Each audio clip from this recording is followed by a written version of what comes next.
evening. Welcome to South Asia Newsline. I'm Lapakshi Khurana. Here are the top stories we're tracking for you on Monday, the 7th of March. India's Prime Minister Modi urges Russia's Putin to hold direct talks with Ukraine's President Zelensky.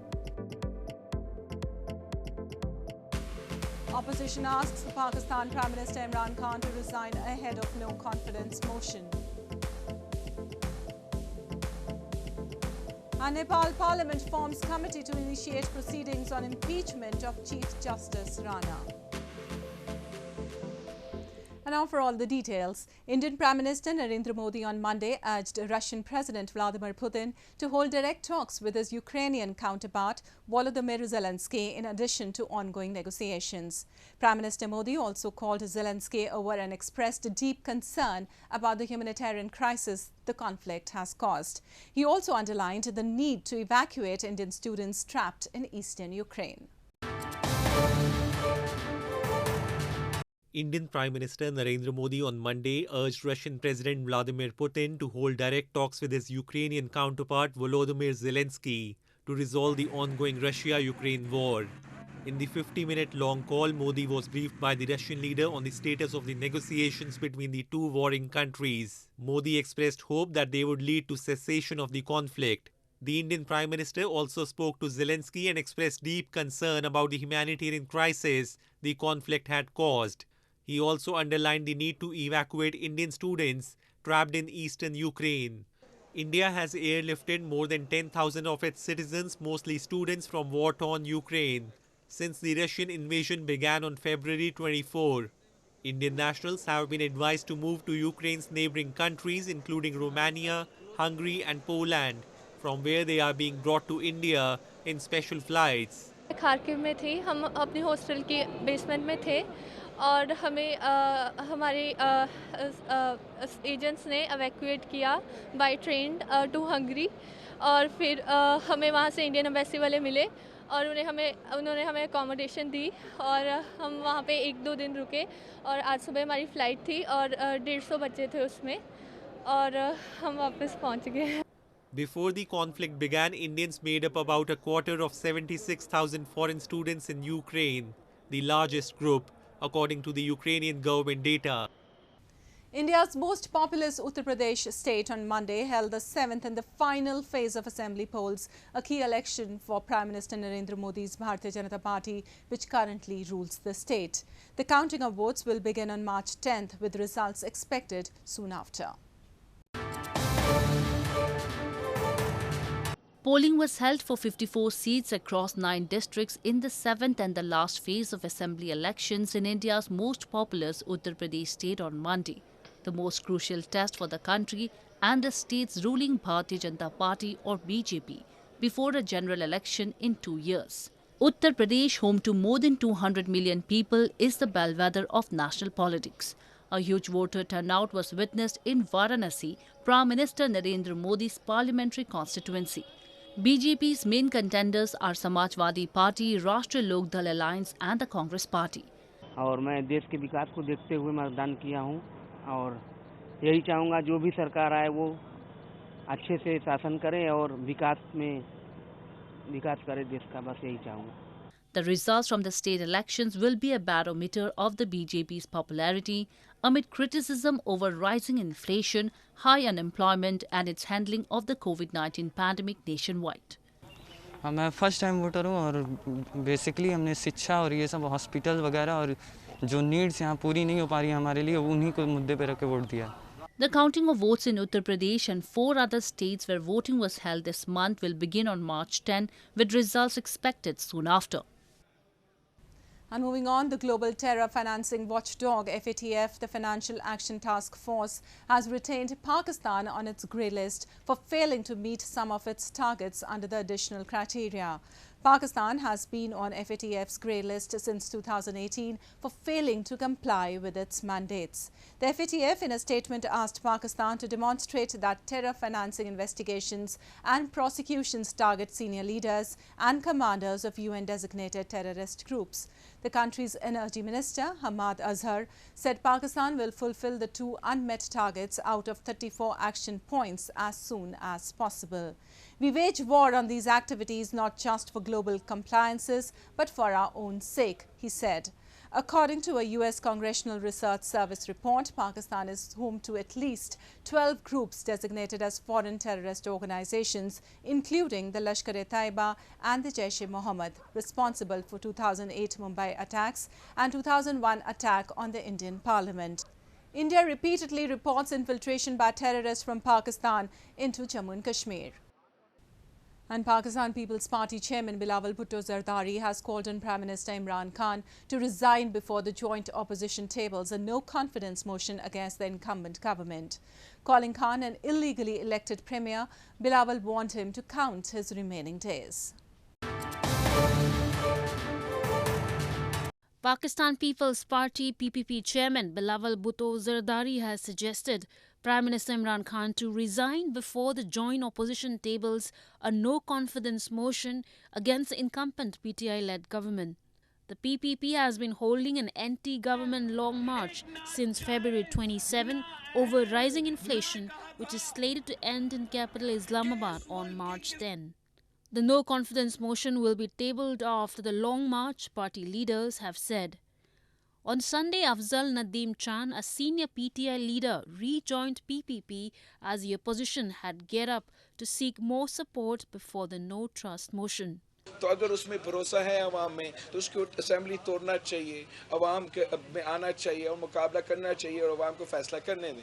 अगर वो ये नहीं करते हैं तो opposition का भी तैयारी जारी है और इंशाअल्लाह ताला अगर वो इस्तीफ़ा नहीं देता है, अगर वो असेंबली नहीं तोड़ता है तो हम इस्लामाबाद पहुँच के अदम एतमाद लेकर आएंगे, ये जमहूरी जंग को पार्लियामान में लेके जाएंगे इस गैर जमहूरी शख्स के खिलाफ। Meanwhile, opposition PMLN and PPP have also barred their lawmakers in the National Assembly to travel abroad as the parties strive to complete the numbers required for the success of the no-trust motion. Ruling PTI lawmakers have, however, exuded confidence that opposition would fail in its move. And in news from Nepal, Nepal's parliament has formed an 11-member committee to probe into the impeachment motion filed against Chief Justice Cholendra Shamsher Rana. The impeachment motion, filed by a total of 98 lawmakers of the ruling coalition on February 13th, details 21 charges against Rana, such as failing to protect the integrity of the judiciary and abuse of constitutional responsibility, among others. Nepal's House of Representatives has formed an 11-member impeachment recommendation committee to probe into the impeachment motion filed against Chief Justice Cholendra Shamsher Rana. Speaker Agni Prasad Sapkota announced the formation of the impeachment recommendation committee during the House meeting on Sunday.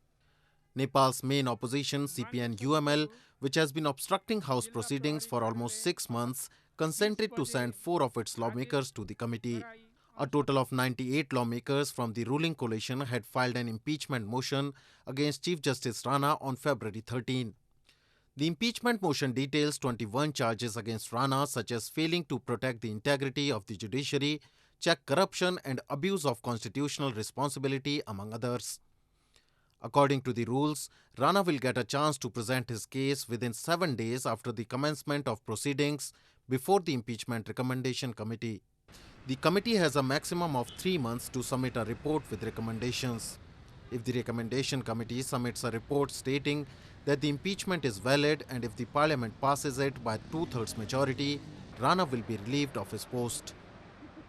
And Sri Lankan President Gotabaya Rajapaksa has appointed an economic council to accelerate the country's economic growth through economic management. The economic council, chaired by the President Gotabaya, will include Prime Minister Mahinda Rajapaksa, several other ministers, senior officials including Governor of the Central Bank Ajit Nivard Cabral.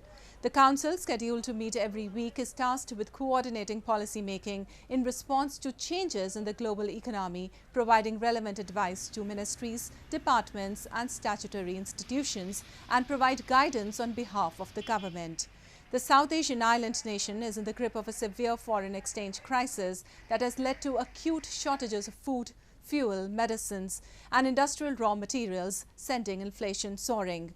Last week, the Sri Lankan Central Bank raised its interest rates to curb growing inflationary pressures amid an ongoing foreign exchange crisis that threatens to derail the domestic economy.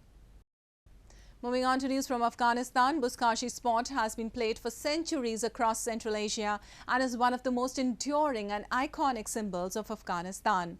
For the first time since the Taliban took over in August last year, National League matches resumed on February 24th.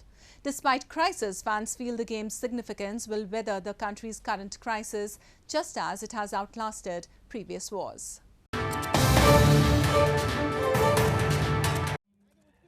Buzkashi, which translates roughly as goat pulling, has been played for centuries across Central Asia and is one of the most enduring and iconic symbols of Afghanistan. The often violent national sport of Afghanistan is designed to showcase the riders' horsemanship and warrior spirit.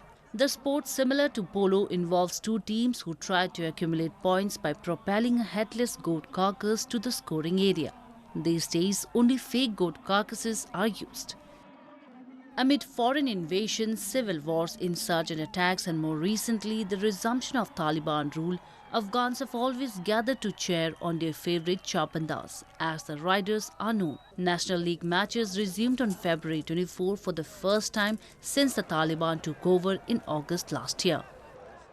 تفاوت خود نداره همون تیمی که سال قبلا که تیم ما در گروه روبرو شده بودیم همین تو یک بازی جذاب داشتیم مگر این بازی باز بسیار جذابیت زیاد داشت و بسیار از او کده دیگه خوب بود دیگه تفاوتی نیست که در این لیگ همون مردم هست و همون تیم هست میاد دیگه در این سیاسی نیست که در این یگان تفاوت آمده باشه هیچ مشکلی در این نامده این لیگ. A knockout match was played last week between the Kandahar and Badakhshan province teams in front of about 5,000 Afghans, including members of the Taliban. Kandahar team won the match. For fans, the game's significance will weather the country's current crisis, just as it has outlasted previous wars. گرچند فقر و بیکاری و بیچارگی زیاد است به خاطر که ما شوق و علاقه که داشتیم برای مسابقات بزکشی عنعنات تاریخی زیاد قدیمی زیاد داره ما از بلخ آمدیم برای تماشای مسابقه بزکشی. Previous games were often shadowed by fears of attacks and players faced threats from people in their own province if they played for another provincial team. But the Taliban's harsh crackdown on crime has eased the minds of many. A mega winter carnival in Gulmarg town of India's Jammu and Kashmir aimed to revive tourism and promote young talents of the region witnessed scores of visitors over the past weekend. The main highlights of the three-day event were cultural performances and breathtaking free-fall demonstrations by teams of the High Altitude Warfare School.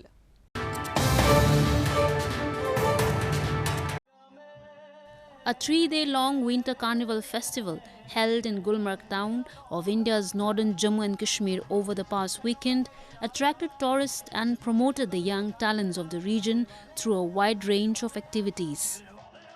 The main highlights of the carnival were the demonstrations by the teams of High Altitude Warfare School and the Indian Institute of Skiing and Mountaineering.